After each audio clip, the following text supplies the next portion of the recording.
Obviously, the news about Aziz and Jamil has been tough. What's kind of your reaction to them not getting those waivers approved and having them denied? They got denied? Yeah. Wow. When did you find that out? Coach West said it at the podium earlier. Well, that's news. Yeah, that's news. I haven't had time to process it. Okay. All right. There's an appeal, so they're denied for now. Yeah, that's what I was about to say. It is kind of expected because the first submission usually gets denied, and then when most cases gets approved. So, but yeah, we haven't processed it yet. News for us also. Gotcha. Is that a distraction though at all? Just, y'all knew there was an appeal. Has that been a distraction for either you guys or the team? I don't think it's more so it's a distraction. It just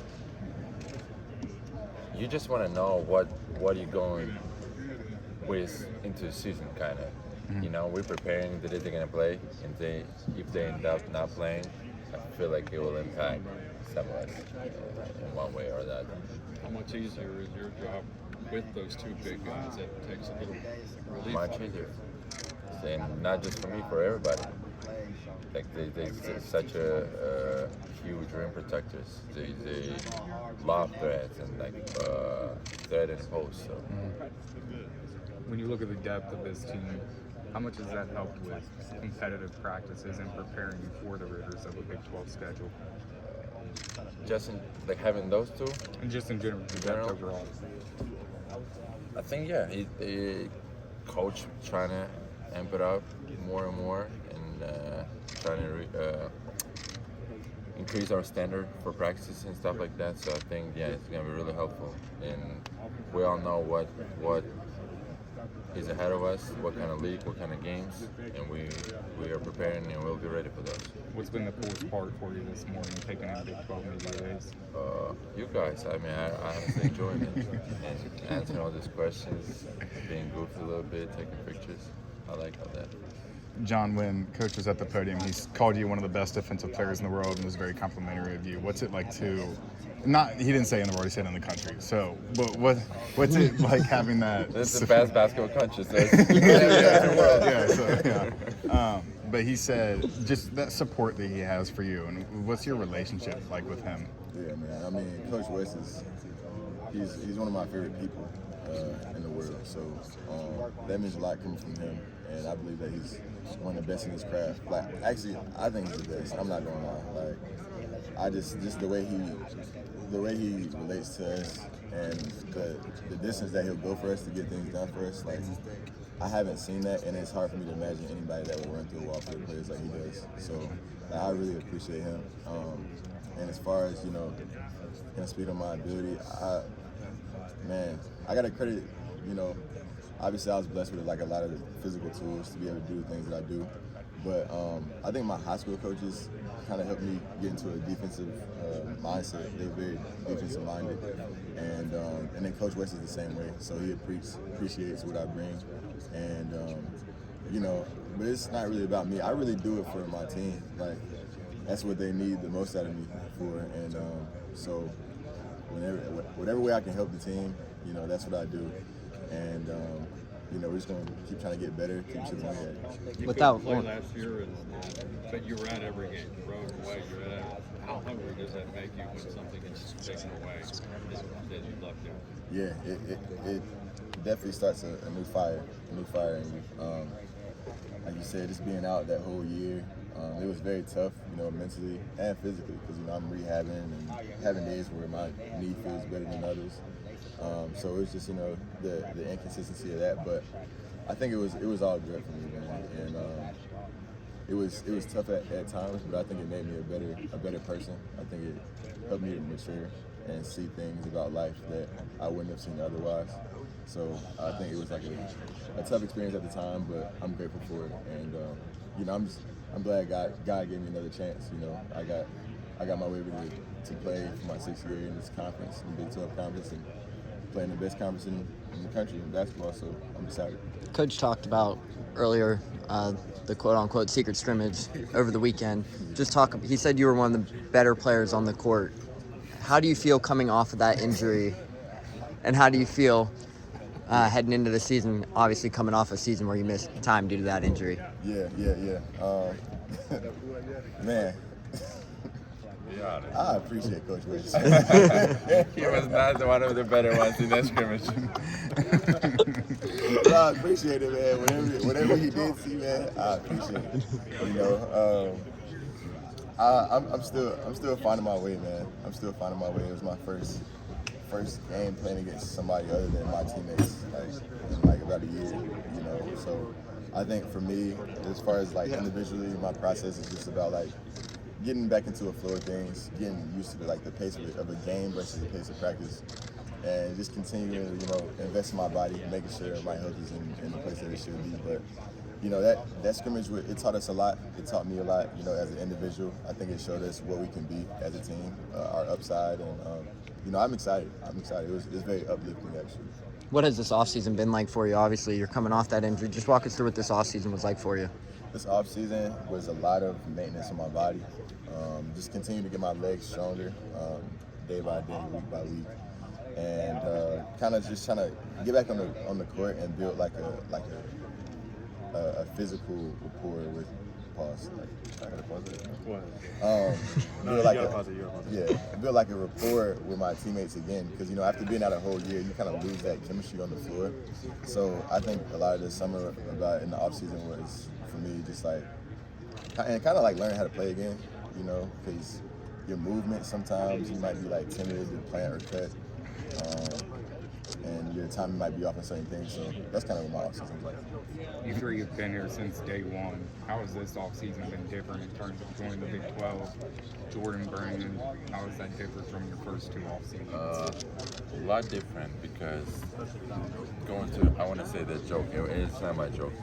I went to class and I heard from professor, since UC joined Big 12, it stands under construction now. So everything is building now, and we don't have our locker room yet. So we currently we're in a guest locker room that we used to do. Our training room we didn't have an access to it for a couple months. So it's much different from that perspective. Also, the gear transition, we slowly trying to get rid of Under Armour and add more Jordan stuff. So that was different. But preparation standpoint, I feel like it was the same to my last year. So I'm healthy now. Keep working on keep being healthy and getting stronger in my lower body and adding some of the weapons in offense and other stuff. So. Coach West mentioned a couple of his favorite retro Jordans. Do you guys have a preference? I have nothing. I don't know a lot about sneakers. If they look good. I like the ones. You can never go wrong with the ones. West's are the OG ones. Yeah, just the OG ones. You can never go wrong. I like the ones, and I like the bread. What I got on right now, you can see I like them. Put them in the table, John. They low key beaters, but the bread 4 is a classic right here. Here, pick it out. This is a humble flex, low key. But yeah, I like the ones, man. I like the bread 4s too, a whole lot. My favorites. Thanks, God, camera doesn't translate the smell. Yeah, I got that smell. Vic, Vic Coach. was talking about Jamil and Aziz. It's denied for now. It's under appeal. But if they're eligible, you two have it a lot easier. He said the whole team does. Definitely. Yeah, they're both huge additions to the team. Especially being that we played against them, which is also crazy. But huge additions to the team. Gonna bring size, athleticism, just that extra presence on the front court. Are you ready to step up in the case that they can't play? Oh yeah, definitely. I think I'm more than ready and well prepared to step up in case they don't. I mean, of course, hoping that they do. It'd be nice to have the whole team, everyone. Being that we worked for summer, even this early fall, been working this whole time with them. Oh shoot. But yeah. What I was saying, yeah. In case that they don't, yes. I think me, Vic, Sage, and just everyone else on the team will be more than ready enough to uplift each other and make an extra push. Vic, Coach talked about your three-point shooting ability and how it's progressed, shooting 40% in practices and scrimmages. Does that make the game of basketball more fun for you, or is that just some part of your game that you've added just to go out there?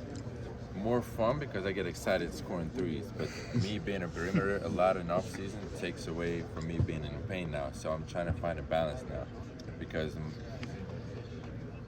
I'll score 2 threes a game at 6 points.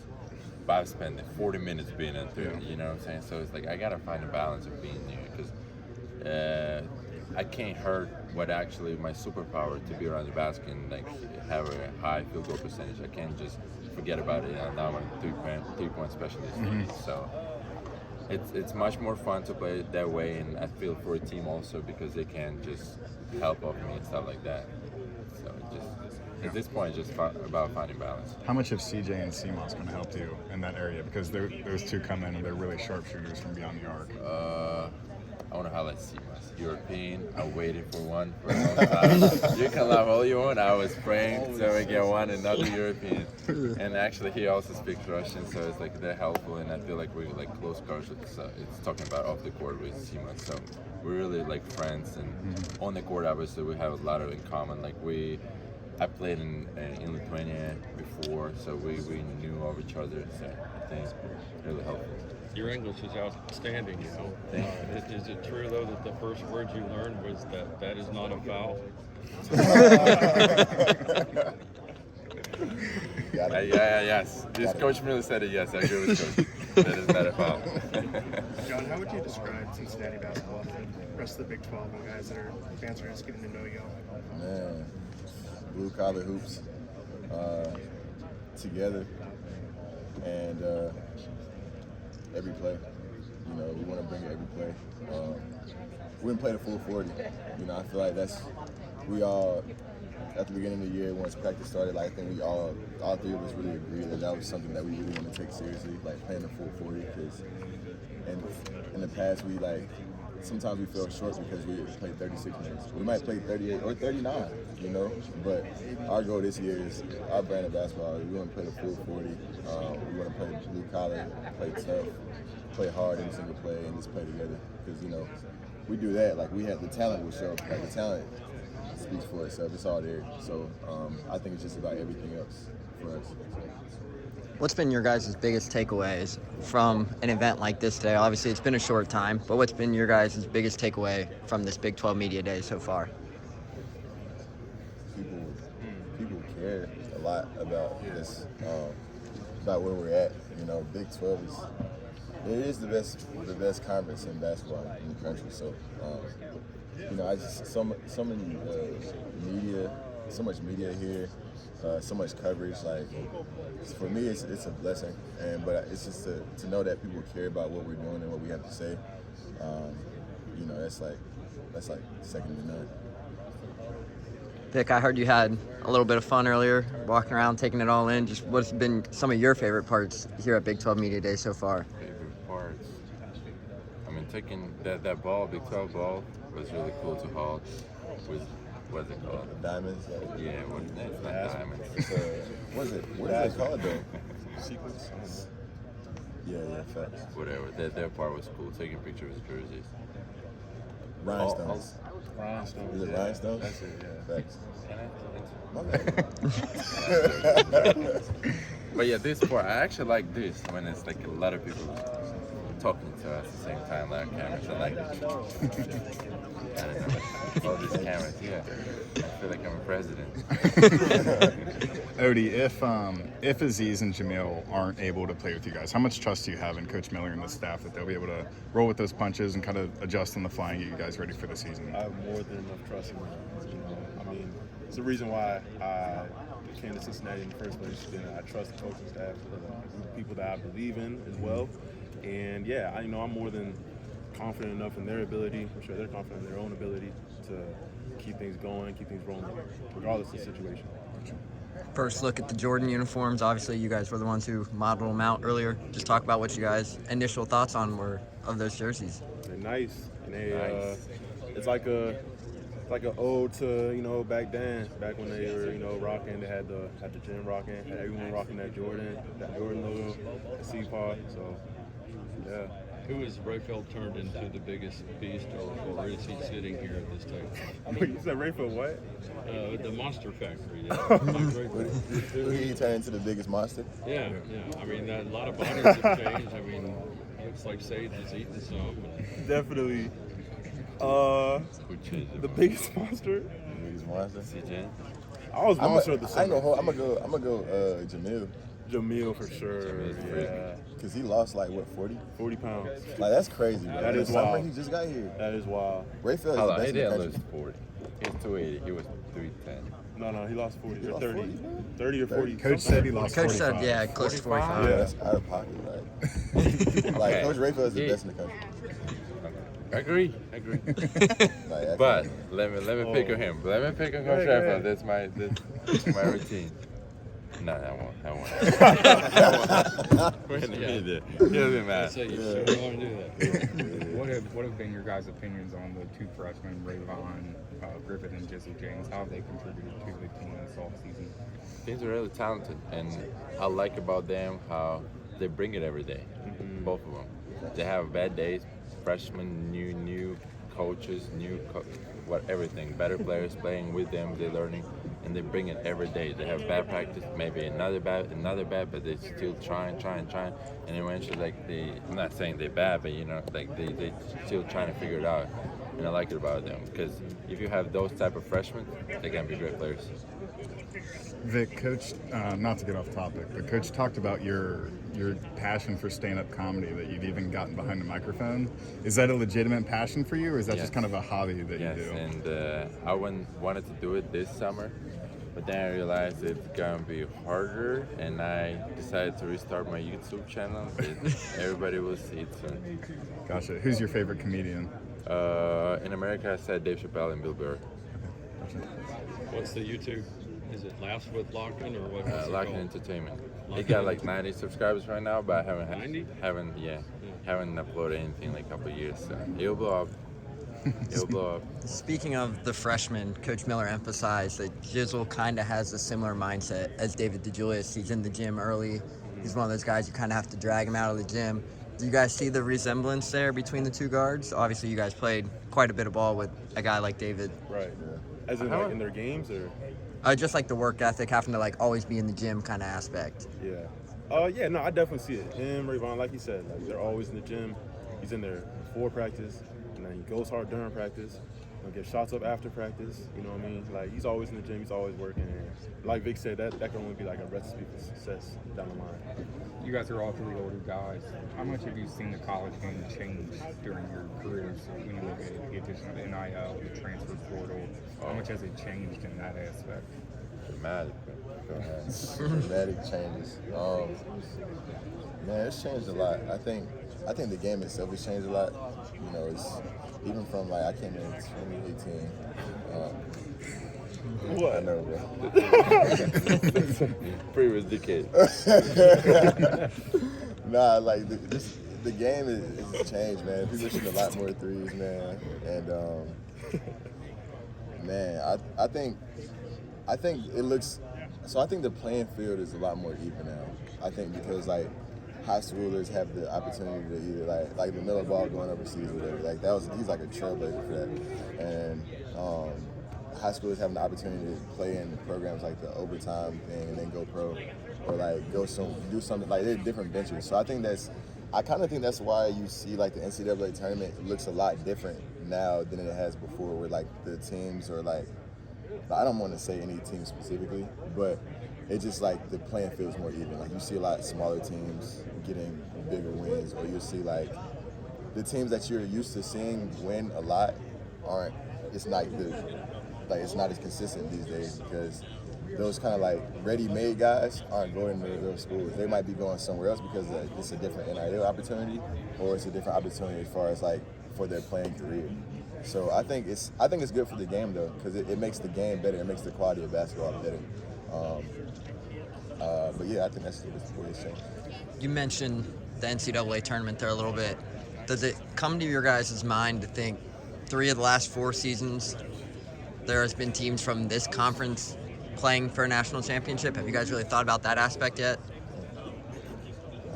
I figured but I didn't think about it. I didn't really think about it either.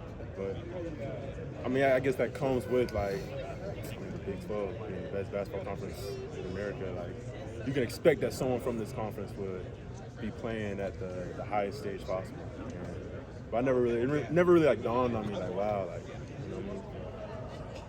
I mean, it's the best basketball conference in the country for a reason. Like, For a reason. So that makes sense. You know, that makes sense. How much is having the staff like Drew Adams, Wes Miller, Coach Morgan, Coach Dollar, how much does that help with your preparation for this upcoming season? I think each of them adds something unique to the program, to the teaching. Like Coach Dollar, I feel like is really good at finding the personal approach to a player. Whether it's Coach Drew is more maybe just pointing some detail at the other practice, or Coach Morgan just keeps you motivated, I would say, or keeps you focused all the time. So I think every single coach has something to them that altogether it just creates a really complete kind of coaching staff. And yeah, obviously it's really helped. I was talking to Coach Katrina Merriweather yesterday for the women's side of things. She really emphasized on how it was important to start the season here at T-Mobile Arena and then have the opportunity to finish it here in March. Just talk about that aspect a little bit for you guys. I haven't thought about it, but yeah, that's it. Yeah, I mean, it's Cool way to phrase it. Right. Yeah, that's dope. Man, that's the goal. That's the goal, man. And then on from that, go and play somewhere in the NCAA tournament. You know, that's our goal, and that's kind of what we work every day for. Kind of in the back of our minds, you know, because you can't just think so far ahead, you'll get lost. But the idea is just to get lost in it, like where you are right now. So, but that's definitely a good perspective, like something to think about. And Vic, you mentioned your YouTube channel. Have you reached out to a guy and former teammate Mamadou Diarra and talk about how to get that comedy show back my on? First year, it's a video that never been published, and he has it actually. My first year, if you remember, he was doing his Mamadou Cook. Yeah, the cooking show. Whatever. He offered me because I told him I was doing my Russian YouTube channel. He was like, let's do it, and we did it actually. He just never ended up uploading it. So I guess I did reach out to him 3 years ago, but now it's just my product. I thought I saw he posted that he was thinking about releasing that video on social media a while back. Have you guys reached out back to him and I don't get follow him clarification? That's crazy. You're fake, bro. Niggas fake, man. That's so wild, bro. I just didn't see. That's wild. He said once you leave, you leave the school, you leave my life. Type thing. Leave the school, you leave my life. That's wild. Anything else from these guys? Coach Miller talked about you guys and the upperclassmen kind of leading the younger group along. He talked about like the Cincinnati way and the culture. What does that mean to teach the younger guys? Like, what is the Cincinnati way? What is that culture that you guys have instilled in the sports? I'd say it always goes back to like what Coach mentions in practice.